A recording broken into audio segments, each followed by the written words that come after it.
Good morning, students. In the previous video, we have discussed about the advantage and disadvantage of different type of source of energy. Okay. In this video, we will discuss about the exercise of third chapter in geography, mineral and power resources. First, name any three common minerals used by you every day. प्रतिदिन use होने वाले three minerals के name बताने हैं. Okay, you will write the answer in your notebook also.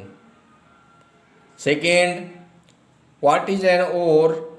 Where are the ores of metallic minerals generally located? Ores क्या हैं? जो ores होती हैं वो कहाँ पर पाई जाती हैं? मेटेलिक मिनरल्स की जो ओर्स हैं वो कहाँ पर लोकेटेड हैं? Okay, what are ores? You can write the ores are the raw material from which iron ore get. Okay, जो ओर्स होती हैं वो किसी भी मेटल की कच्ची धातु होती हैं, उसको ओर्स बोलते हैं. जैसे iron ores, bauxite ores. Okay, metallic minerals की जो ओर्स होती हैं वो मोस्टली इग्नियस रॉक्स में पाई जाती हैं. ओके, प्लेट्यूज बहुत ही रिच होते हैं मेटेलिक मिनरल्स ओर्स के. Next, third, name two reasons rich in natural gas resources. Two reasons के नेम बताने हैं जो नेचुरल गैस में बहुत ज़्यादा रिच हैं. Okay, you can write the answers in your notebook.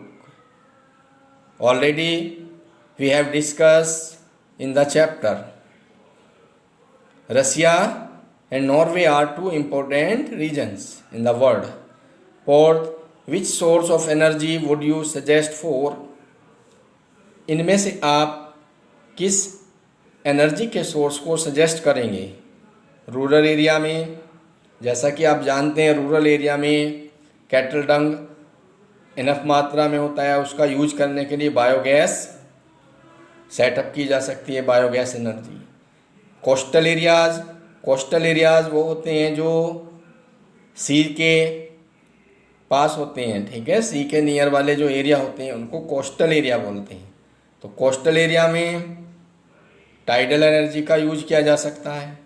Okay, C arid regions में विंड एनफ मात्रा में पाई जाती है. ठीक है, तो यहाँ पर क्या होता है, सोलर एनर्जी और विंड एनर्जी दोनों का यूज हो सकता है, विंड एनर्जी का. Next, give 5 ways in which you can save energy at home. 5 ways बताने, वेज मीन्स तरीके बताने जिनके द्वारा हम घर पर एनर्जी को सेव कर सकते हैं. Okay, you will right your answer and suggest and find in the chapter. Next, tick the correct answer. Which one of the following is not a characteristic of minerals? इनमें से कौन सी mineral की characteristics नहीं है? First है A, they are created by natural process. B, they have a definite chemical composition. They are inexhaustible. Next, their distribution is uneven. के correct answer is C. Clear? Next, which one of the following is a leading producer of copper in the world? World में इनमें से कौन सा copper का producer है? सबसे ज़्यादा कॉपर कहाँ पर होता है? तो correct answer is Chile. Okay, Chile is a country which is the largest producer of copper in the world. Next, which one of the following practices will not conserve LPG in your kitchen? इनमें से कौन सा आपकी kitchen में LPG conserve नहीं करेगा। ठीक है। A, soaking the dal for some time before cooking it. Okay. Second, cooking food in an pressure cooker. Pressure cooker में फूड को कुक करना, फूड को पकाना। Third, keeping the vegetables chopped before lighting the gas for cooking. And D, cooking food in an open pan kept on low flame. कम flame पर, ठीक है, open pan में फूड कुक करना, फूड पकाना। Okay, it is the correct answer. You will write in your notebook also. Next, give regions.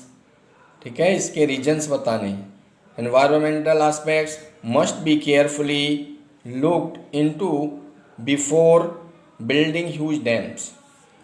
कोई भी dams बनाने से पहले जो एनवायरमेंटल हैं, ठीक है, एनवायरमेंटल एस्पेक्ट्स को देखना चाहिए केयरफुली। मतलब कि जो हमारा एनवायरमेंट है उससे अफेक्टेड ना हो। ओके।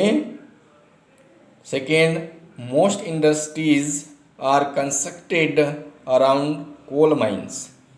अधिकांश जो इंडस्ट्रीज हैं वो कोल माइंस के आसपास ही कंस्ट्रक्टेड हैं। Next, petroleum is referred to as black gold. Petroleum को ब्लैक गोल्ड से भी रेफर्ड किया जाता है because it is very important. So due to its importancy it is called the black gold. Already we have discussed in chapter when explain petroleum and natural gas. Okay. Next, quarrying can become a major environmental concern. Okay, you will discuss in next. Distinguish between the following. इनके बीच में difference बताना है। First, conventional and non conventional sources of energy. ऊर्जा के परंपरागत और गैर परंपरागत साधन क्या होते हैं? सोर्स मीन्स स्रोत। ठीक है, conventional and non conventional source of energy, between difference. Okay, already we have discussed what are the conventional source and non-conventional source of energy. Next, biogas and natural gas. Biogas और natural gas में difference बताना है। ठीक है। Okay, already have given in the book and already we have discuss about the biogas and natural gas. Ferrous and non ferrous minerals. Ferrous और non ferrous minerals क्या होते हैं? Already we have discuss and given in your books. Metallic and non metallic minerals. Metallic और non metallic minerals क्या होती हैं? ठीक है, इनके बीच में डिफरेंस बताना। All question you will write in your notebook, okay, as well as learn. So thank you and have a nice day.